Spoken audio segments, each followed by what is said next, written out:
It's Joe, your faithful host and co-founder of Command Control Power, the longest running Apple consulting podcast. In case you missed our birthday, we just celebrated our 10th anniversary this summer. For 10 years, we've been getting together each and every week to bring you epic tales of tech support and business management, and I'm pretty sure we've saved a lot of people a ton of time by sharing our struggles and solutions. Starting now, we're shifting our focus to the Patreon community. That means the newest shows will be posted primarily on Patreon. How do you get the latest episodes? Visit commandcontrolpower.com and click on support. Pledge monthly, and you can instantly subscribe to the weekly patron-only episodes right in your favorite podcast app.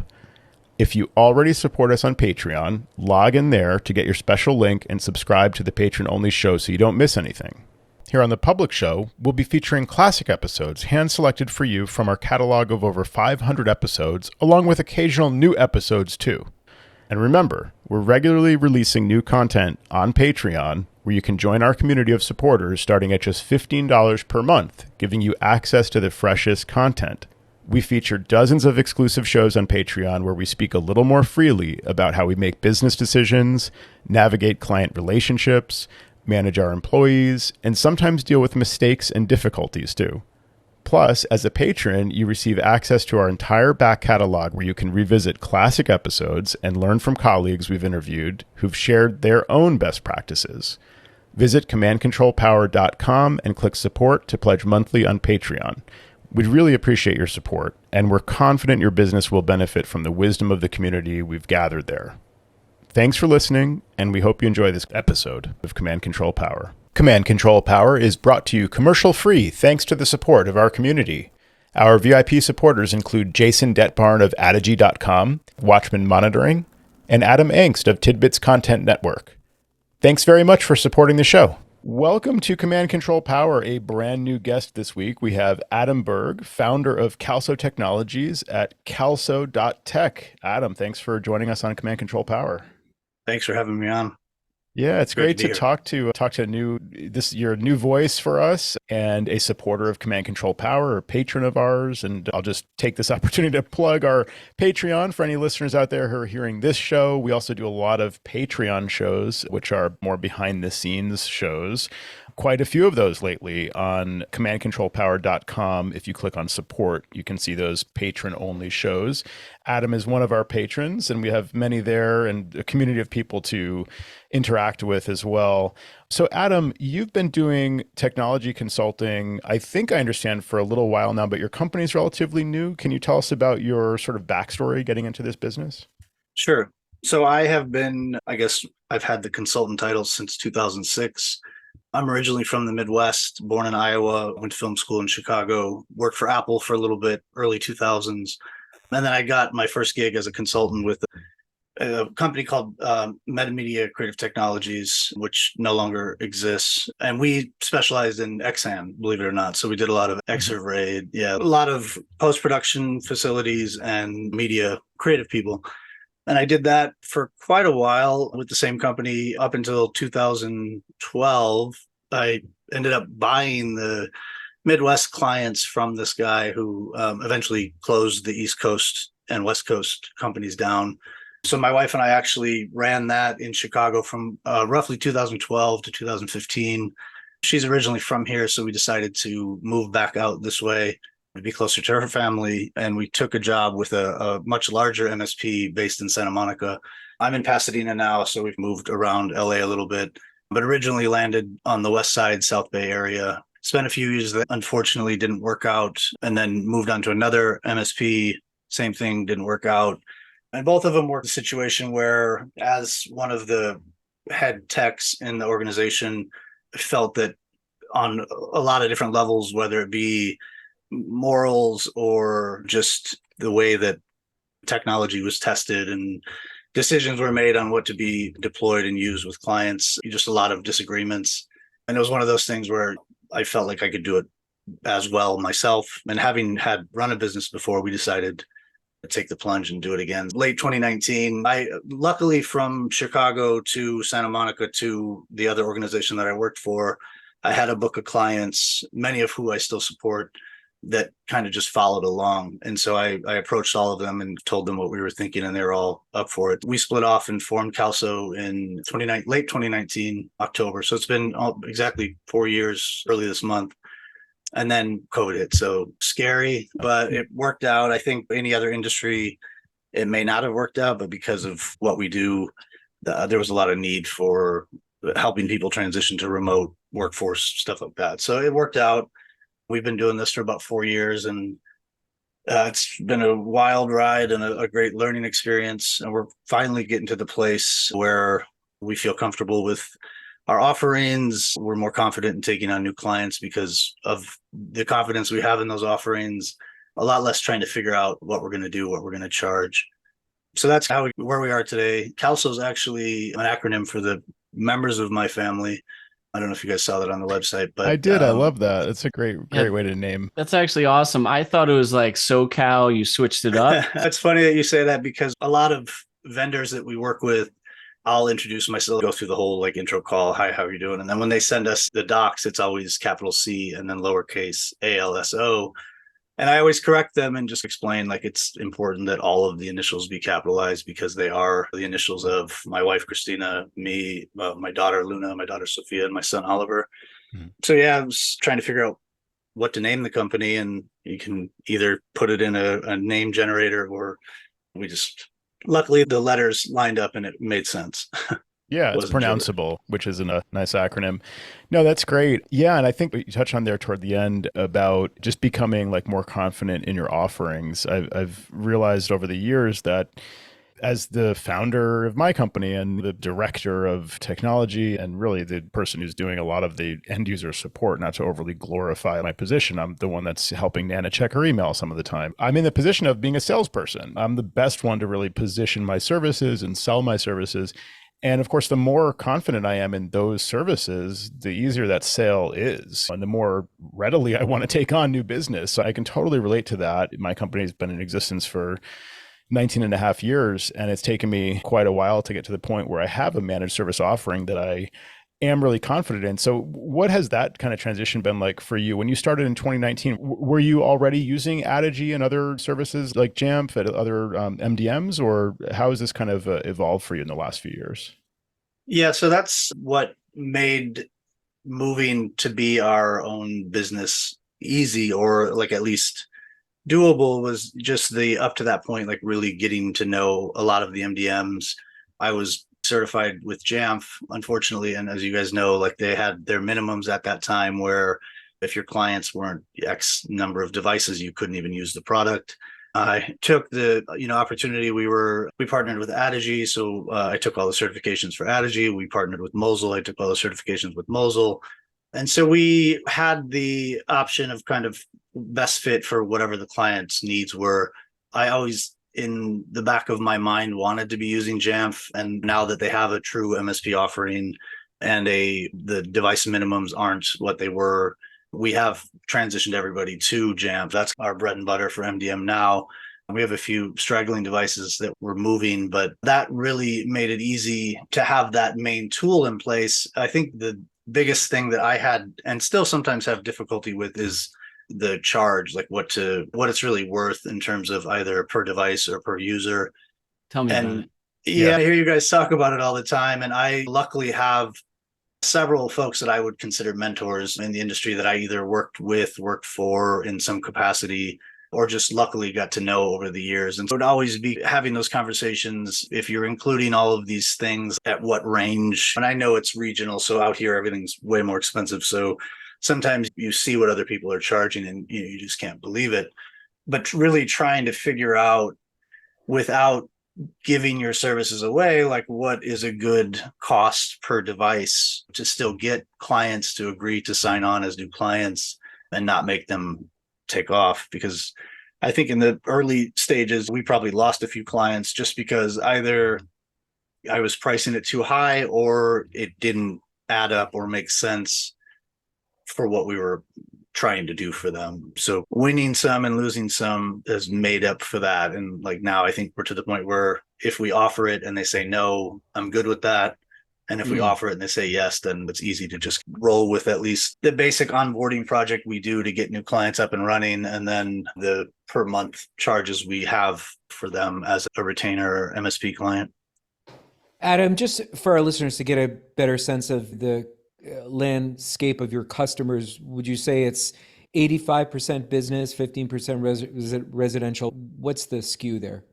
So we are almost all business focused. If we do residential, it's usually the owner of the company, or we manage the residential because the business is run from the house. But for the most part, these would all be organizations, not home users. And size-wise, roughly speaking? Yeah, so our smallest client is a husband and wife based out of Chicago. They're event planners. It's 2 Macs, 2 phones, 2 iPads. And then our larger clients are 50 is a good spot for us. We also do, I call it escalated administrative support and training. So we have some larger enterprise organizations as well as large school districts where we meet once a week with the groups, whoever's in charge of the Apple Jamf environment. We spend up to 2 hours with them per week, reviewing issues they're having, things that have stopped working, or upgrade workflows that we need to put in place to get them from either point updates or into the major upgrades. And then we just offer like unlimited chat support for those groups. So we don't do necessarily like remote support for the end users. They handle all of that, but it allows us to work with larger organizations. And then myself and my colleague Robinson, we do most of the training of the individuals who are taking over the environments or who have been managing it. They're either deploying MDM or whatever, and we just help them get that off the ground or get it into a better place, do some cleanup, and then we just ongoing meet with them, check with them, and then we're available to chat things out if they need it. And just as an example, if I'm a 5-person shop, because you've mentioned Mosul and Adigy and Jamf, and you prefer Jamf, obviously, because they have a little bit more attractive pricing scheme now, where would you put me? And what would be part of, let's say, that air quotes MSP stack? Would you be doing some add-ons for me, Backblaze, cloud backup? What would you offer me if, as an example, as a 5-man shop? For sure. So everybody goes to Jamf as long as they're okay with it. We pretty much don't take anybody on if they aren't willing to go into device management. But we do, with every client, we do Jamf Pro, Jamf Protect, and then we have a standard offering, which includes backup, like I said, Jamf Protect, Jamf Pro, and then we do an advanced plan where it includes more advanced security like DNS filtering, email archiving, just the extra things that phishing detection, remediation, things like that. They have some of that stuff replacing some of the third-party apps that we've had to deploy. Or that we're hoping will take the place of some of those things. So that's what I've wanted. I have a real hard time. Where I come from, my first job, my boss made us do everything. So we made Ethernet cables, we made BNC cables, we imaged the machines, we set up the server, we did every single thing, the AV, the Aja, Blackmagic stuff. So it was like we had to know a little bit about everything, but there really wasn't a lot of time to master anything. Obviously, we had to be really good with XN and Apple and those things. But now my hope and my goal for our organization is to pick the tools that we're very confident in using and not have too many alternatives. Because I found in the beginning, it was a lot of NFR for this, NFR for that, and then testing it and really trying to figure out which one is the best. But at the end, we do a lot of Meraki networks. I don't like to do other networks if I can avoid it. And I know Meraki comes with a cost, but it also comes with great support and really reliable hardware and great returns and stuff if you have issues. So trying to pick those services and then lock them down and not change at least as frequently is something that I strive for. So now that Jamf is offering these tools, provided they do what we need them to, the idea is to shift as much of it into one platform or one vendor. Yeah, makes sense. First off, Jerry, just to go back to it, it seemed like you were hunting a little bit for Adam's services. If you need somebody, Joe and I are right here. So I don't know why you're looking elsewhere. That's just number one. Sam, you are leaving money on the table for a career in comedy. You are so funny. There you go. Taking a page out of your playbook. And second, for Adam, I know you mentioned you had some mentors and things like that. Besides the MDM stack that you've been talking about, for backup solutions and all that other stuff, how did you really find your way to pick all of those products? I've found that like in my time, I've hit bumps in the road. I tried one, didn't work, went to another one. Did you have some of that like faltering steps when trying some of the products and before you landed on the right tool set? Yeah, there's a bunch of different things that can sway me. Like the first thing is the people that I'm going to be dealing with, whether it's the support team, the sales team. I have to be able to tolerate the folks that I'm going to have to deal with. And of course, like Google, Microsoft, Okta, Jamf, like you don't have that choice. You just have to deal with them because they're the big dogs. But when you're talking about backup, there's a bunch of different options. When you're talking about password management, there's a bunch of different options. I would say that's first, to have a really good relationship with those people, to know that you're going to get responses quickly, and you don't necessarily have to go through like that standard support channel to get support and then wait on the reply or whatever. You can actually have somebody you can nudge to get things moving along. So that's helpful. And then just, I've been doing this since 2006. So I've seen a lot of these products, tested a lot of these products. We had the first MSP that I worked for here in Los Angeles. It felt like we changed PSAs every quarter because he was getting some kind of deal and saving money. And then same thing with like backups, going from like CrashPlan to Backblaze, and like just rotating those out because there was some new offer. So we had a lot of exposure. Some of it was just testing internally to see what was better, but exposure is a big thing. I've seen it from other organizations that I work with. So I had an idea of what I thought I wanted. And then a lot of it, I mentioned to you guys before off the call, just you guys and like the Slack channels that we all participate in for MSPs and for ACNs and stuff like that. It's amazing how helpful people are, willing to give their 2 cents on whether it's worth it or just stay away from it. And that's, I think, the beauty of the MacAdmins community and our group in general, is that people are going to offer their opinions on things. And if you ask, you're more than likely going to get a response, whether people may have different responses, but you're still going to have something to at least help weigh your decision one way or another. Yeah. We talk about the MacAdmins Slack a lot, and I think I would agree. Just recently, just jumping in a channel that I haven't been in before because I'm having trouble with the product I've already used, and I just jump in a channel fresh, ask a question, and it's immediately like all these helpful responses, which is not the same as where you get everywhere else. I was joking about Reddit earlier. That's just completely unhelpful half the time to me, or people berating you, where as the MacAdmin Slack, it's just everyone's trying to help each other out. And it's pretty amazing, actually. I second you on that. By the way, I like your, what are you, MacDadmin on there? Yeah, that's awesome. And the drawing from your, I'm assuming you didn't make your drawing. Maybe it was one of I did not. Yeah, so I have a rotating profile picture. My kids, I have a beard and hair like that. Not exactly like that, but you get it. But they have all drawn me over the years. My oldest is 12, middle is 10, and Oliver's 5. He'll be 6 in January. So they all, for whatever reason, have drawn me with this wraparound beard and the bun on the top of my head. So I just rotate them through Slack, through Zoom, wherever there's a profile picture. It's usually something drawn by one of them. So yeah, I'm a proud dad. It's a big part of why I do what I do. That's awesome. Yeah, I think the community is really a big aspect of this. I don't know that I would have lasted as long in this industry, in this business, without the community that's evolved over the years. I've talked about the inspiration for starting the show. When we started 10 years ago, there was a desire for several years prior to that to do something like this. And the closest that we could come to like the MacAdmins community or this show was the old Apple mailing lists 10, 15, 20 years ago, where you get this kind of discussion sometimes. So it's the same kind of like culture of trying to help each other out. People would say, I'm really stuck. I'm on site and this is going on. And oftentimes people would be very motivated to try to help somebody out in a pinch like that.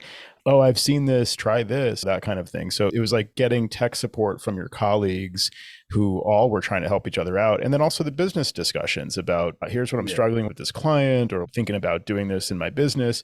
Just always a great culture of mutual support and assistance and paying it forward. If I ask a question on Slack, I usually try to like at least catch up with what's been talked about it in the channel recently, and maybe try to answer some questions and help some other people out. Like I don't want to just be somebody who's lurking and taking information from other people. I try to help where I can as well. And I'm inspired to do that because I see other people doing the same thing. So it's like this very nice self-reinforcing process of just everybody helping each other out. And that's what a community should be in every sense, whether it's an online forum or like ideally the whole world like should function like that, we would hope. So yeah, we're all in this together and we can compete a little bit, but we also can cooperate. Yeah, that's your favorite word, Joe.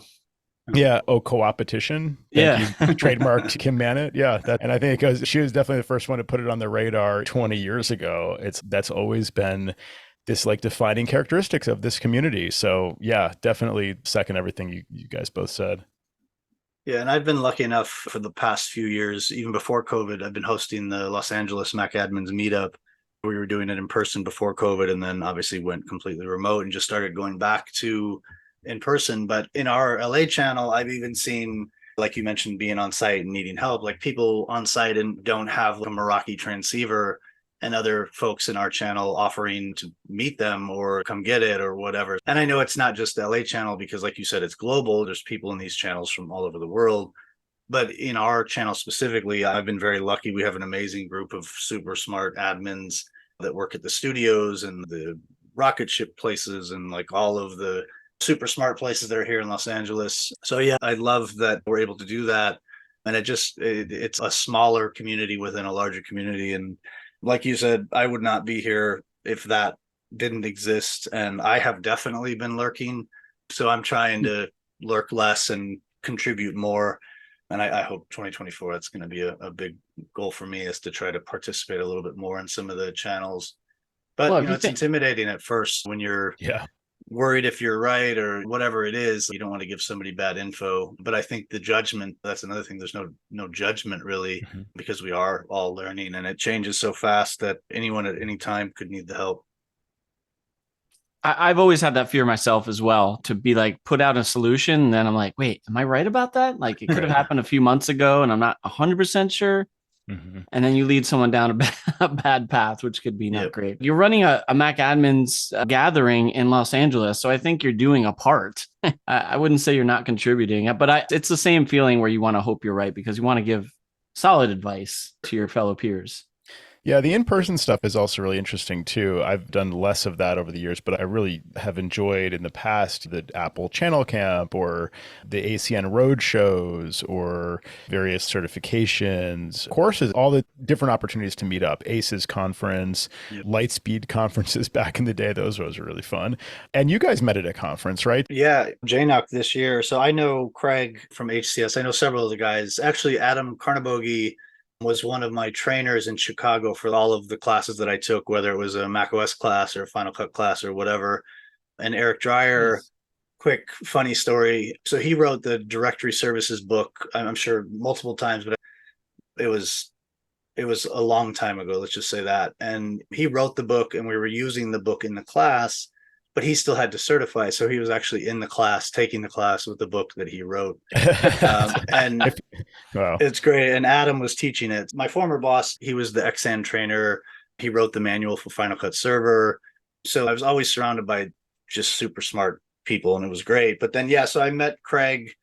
I don't even know how we met. He's been one of those guys that just totally free with information and helpful to me through the colleagues. Chris Holmes is another one I had a couple times as a Jamf instructor. So I think you guys were sitting probably at one of the first Jamf events they had. I don't know which event it was, but it was that dinner. And Craig introduced us. We started talking. I mentioned my daughters love your guys' theme song. Anytime they come up to me for help, that's funny. They do the "Have you restarted" bit. Pretty funny. We're great at kids' parties if you want to hire us. That's right. I mentioned that to Sam, and I don't know who said, whether it was Craig or you, asked if I'd be interested in coming on. And I've listened to the podcast. It's a great angle for a different approach, because obviously you have the MacAdmins podcast, which is great. But this is, to me, way more free. And you're talking about actual events and you're commiserating and you're giving advice to each other and helping each other out, which is, for me, a more true form to what the overall community is. So yeah, from there it was just we kept in touch. I emailed him, asked if it was still something you guys were interested in doing. I don't Sam know, makes Sam, balloon animals, by the way. I don't know if I was he's not really aware good of at it. that. Not very good ones. But I think it was at like one of the happy hours or something that Yeah, they yeah. were talking about that. So I could have been a few drinks deep. Who knows?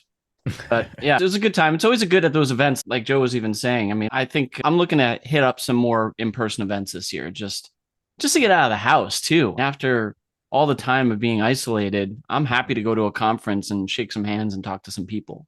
Definitely. It's Thing. totally different in person. Like Joe, you mentioned ACES. Like I started attending ACES the first year it was remote, so I have never been in person. But just things like that's such a great group of people that have been doing it for a long time. The speakers are always great. And I've gotten a lot out of the ones that I have attended remotely. For me, conferences have always been a big thing. Training, if the training that we needed wasn't so expensive and didn't take up so much time, I would do it all the time. You guys touched on the social aspect of the in-person, which is obviously way more fun than like the virtual cocktail hour kind of thing that we did for a few years there. Not only is being in person more fun and easier to connect with people and just build a network, build relationships. It's also just, I'm reminding myself lately how good it is technically to just be there. We've had a couple of cases recently where we're like coming in to do a network project. Like we already manage a network and then we're adding a new access point outside or something. And so they have an electrician that they already work with and they're just going to pull a cable. And we say, okay, it needs to go from point A to point B. Here's the layout. We're just marking the locations. The person on site, the person at the company is supposed to just, it's their electrician. They're going to be there and they're going to guide the person. And they have our instructions, right? And we're going to show up the next day and do the installation. And we get there and it's in the cable's in the wrong place. And it's like, all we had to do is just be there at the time. There's no substitute for being there in person. Like you can explain it, you can document it, you can have a diagram, you can have a list, you can give them very simple instructions. You can even have a point person who says, I know definitely what to tell them. And that point person doesn't show up or, oh yeah, something came up or whatever. There's just no substitution for that. And I think we've all gotten used to, especially me, like just working 100% remote practically. Getting there in person is sometimes really important and also charge for it. Obviously, I'm always encouraging us to like charge for everything because we look at this, our job is to install and program the access point or whatever it is. But our job is also to make sure that the other people involved do their job. There's an aspect where there's a high value to that. And especially if you have the right kind of clientele who doesn't want to have the thing go wrong and then have to have it redone and lose time to that process or whatever. They would rather pay you up front to make sure that it gets done properly and they don't have to worry about it. It's just a reminder to me also like that there's just a lot of benefits to in-person, whether it's social, collaboration, networking, or technical on-site. I think there's just so many benefits there.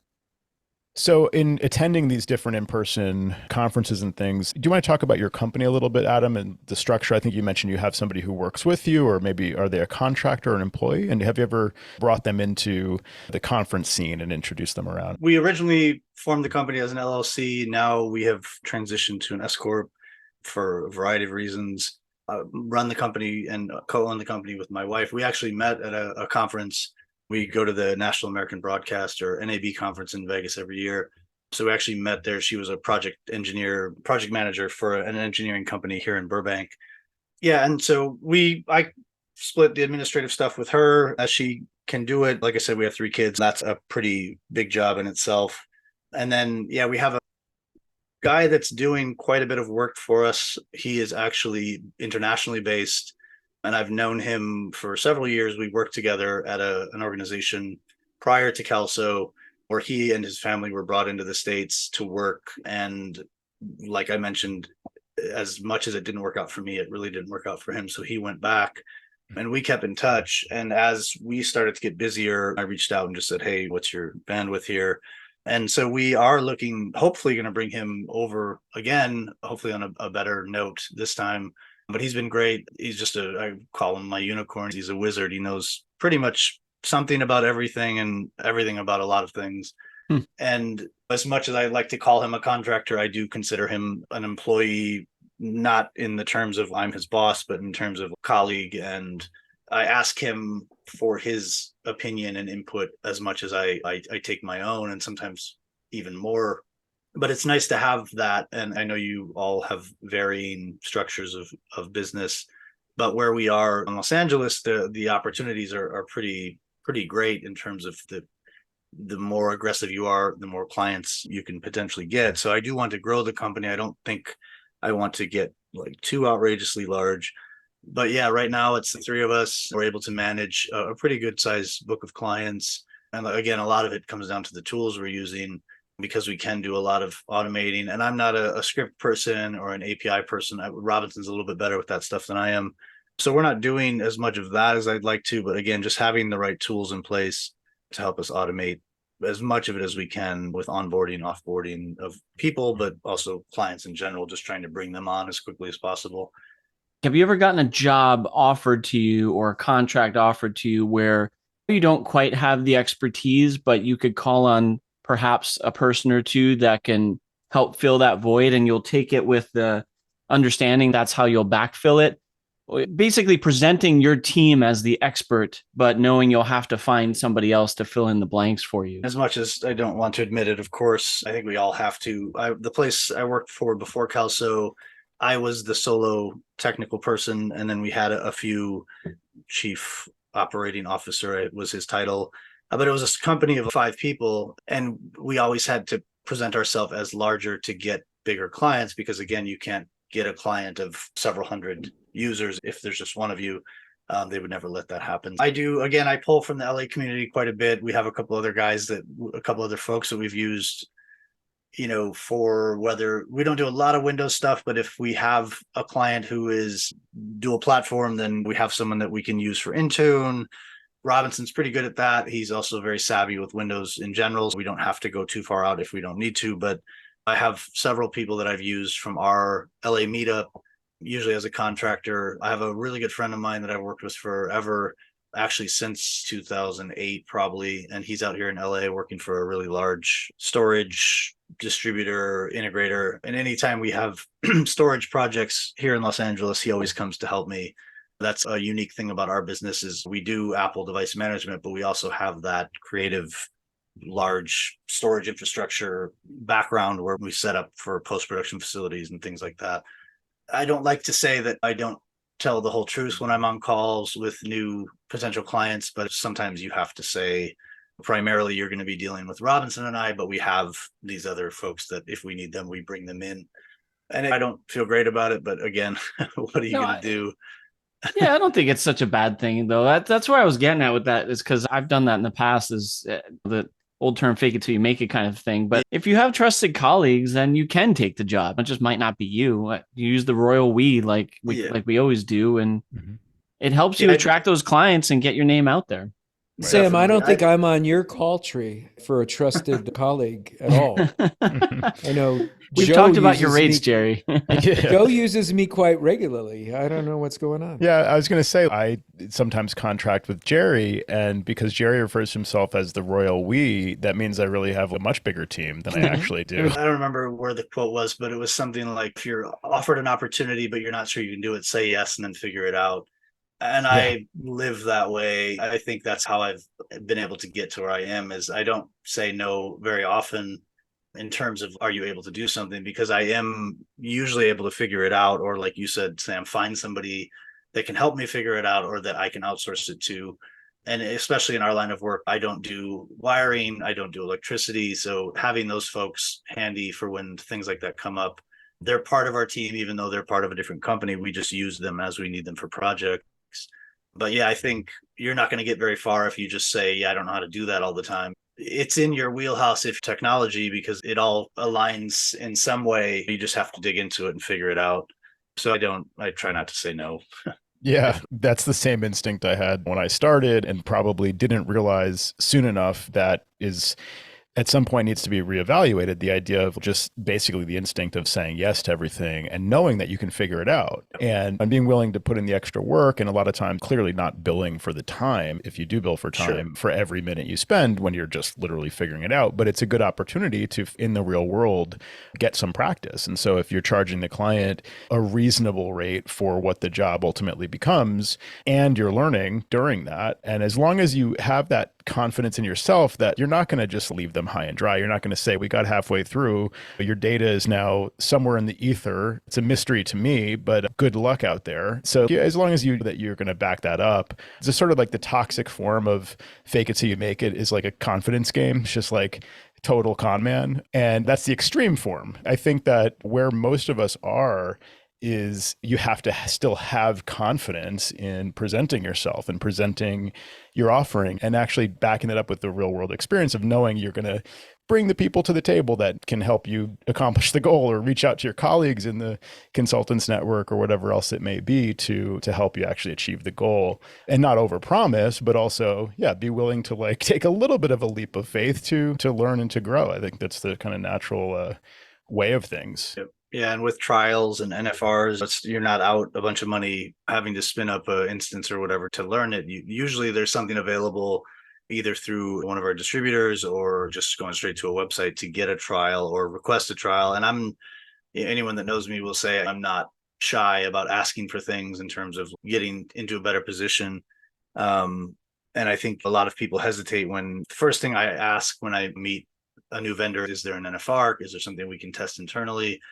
And that not only helps us assess whether it's going to be a good thing for our organization or our clients, but like you said, you now have the chance to figure it out if you don't already know it. And there's a lot of things, as we've figured out our stack, like we didn't do some of the things that we do now. And the only reason we do them is because we were offered the opportunity to resell it through a vendor. It fit into a need for our clients.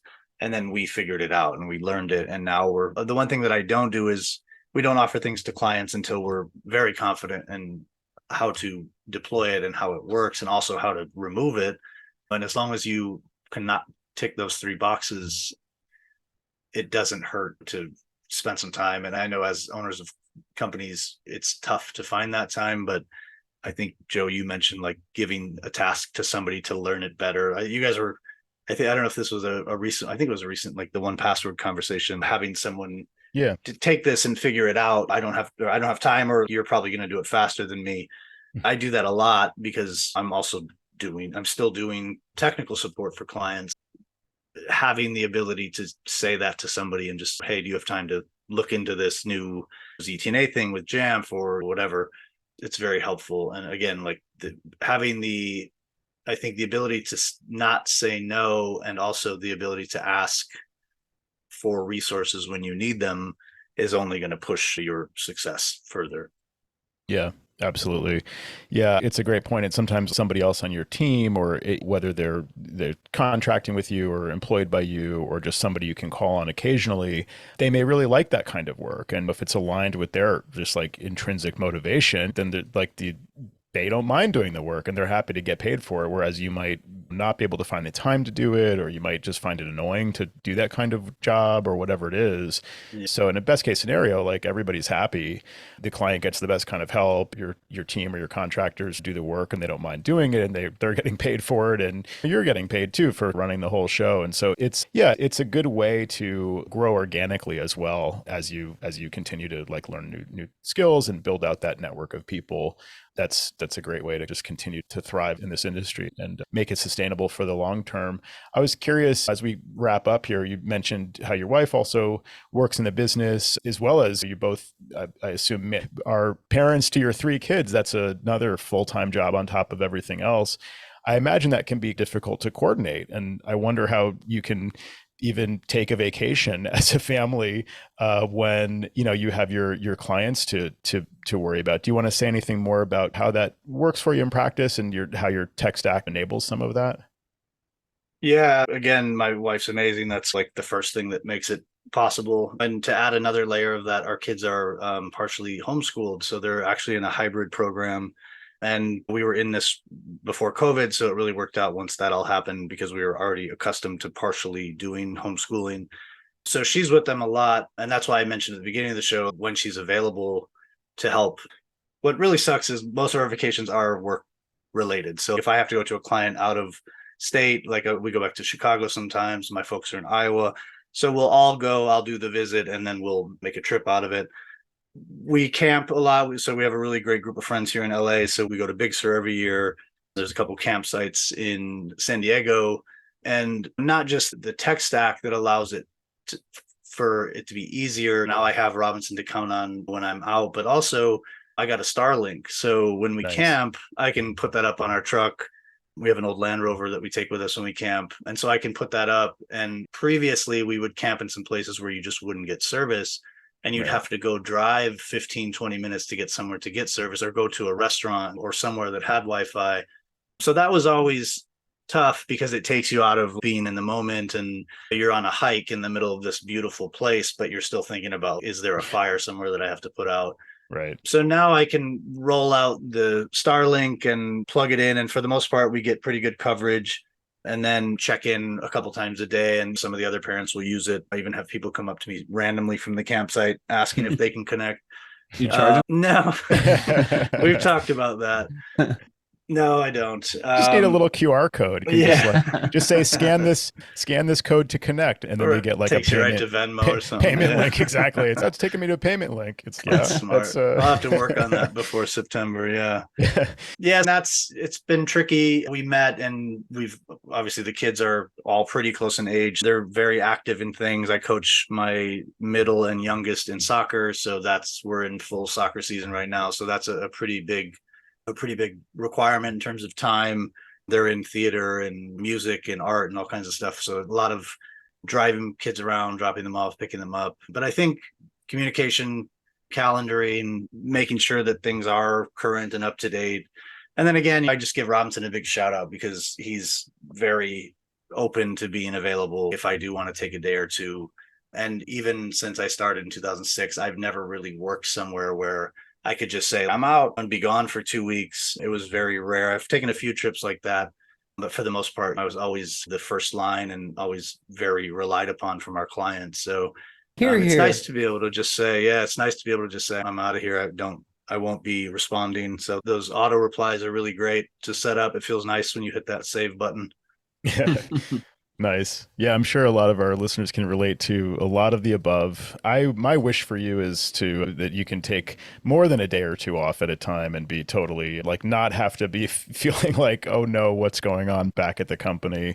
Because I know that's as I put it in the past, I think it's like a 0 to a 1. It's like really a binary thing. You either can feel disconnected and everything's okay, and it's just, or even if it's not okay, you don't care and it is what it is, and you can really just relax with that versus not. It's hard to have a middle ground there where you're working on vacation.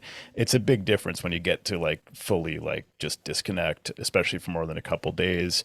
But it sounds like you're handling all that really well, and it's amazing how modern technology enables a lot of that, where we can be anywhere and still be in touch and be available and plan our schedules not to interfere with that, and so on. And I'm sure a lot of that is the way you've built your business around managing your clients and the tech stack that enables that as well as your team. So yeah, nice work getting to this point, especially with the start of your company being right at the beginning of COVID. I can't imagine that. I'm sure it was a little bit of a concern right at the beginning there when you had this new endeavor, and then that happened. Congratulations on getting to where you are, and thanks for joining us to chat about all of this. And again, thanks for your support, Adam, as one of our patrons here at Command Control Power. We really appreciate it. Yeah, and if I can, first of all, say you guys are awesome. I love listening to podcasts. It's great to be here. But I would say to anyone who's hesitant, I know it does cost something, but the content is awesome. If you are in our position in terms of running a business or being a part of running a business, the minimum amount that you have to contribute to get those episodes, it's definitely worth it. Oh, thanks for saying that. Yeah, we've really tried to build that up, and it truly does give us a forum to talk a little bit more freely, because we know that the people listening are our colleagues and that they paid up. They're not just the general public necessarily. We can speak a little bit more freely there and talk, about client stuff and talk about the business side of things a little bit more, even than we do on this public show. Yeah, so thanks for mentioning that and for joining us. And I encourage listeners to check out, I guess it would be MacDadmin on MacAdmins Slack. Is that right? Yep. That's such a great name. Pretty much everywhere. I'm not big in social media. I am on LinkedIn and the Slack channel. I have all of the others, but I don't do them often. Nice. People can look for you on the MacAdmins Slack, even just to check out the latest profile photo courtesy of one of your kids. And also check out your website at calso.tech, CALSO.tech. And thanks again, Adam Burg, for joining us on Command Control Power. Yeah, it's been fun, guys. Thanks a lot. Special thanks to the following community members whose strong monthly support has sustained us for all these years. Ryan Gowdy, corecompetent.com. Weldon Dodd, kanji.io. Richard Wingfield, envisiondesign.net. Adam Rice, askadam.io. MacAdmins Podcast, podcast.macadmins.org. Tim Nyberg, themacguys.com. Michael Thompson, origin84.com. Matthew Waples, waples.net. Tom Puls, boxit.tech. Jerome Potters, pitpro.nl. Steve Sorbo, macsos.biz. Andy Espo, callandy.com. And Nate Sinal, weareascout.com. Thank you all very much, and thanks to our patrons at every level of support. If you enjoy the show, we really would love your support. And if you already support us and can increase your monthly pledge, we really do find that encouraging. CommandControlPower.com and click support. Thanks very much for listening and for supporting the show.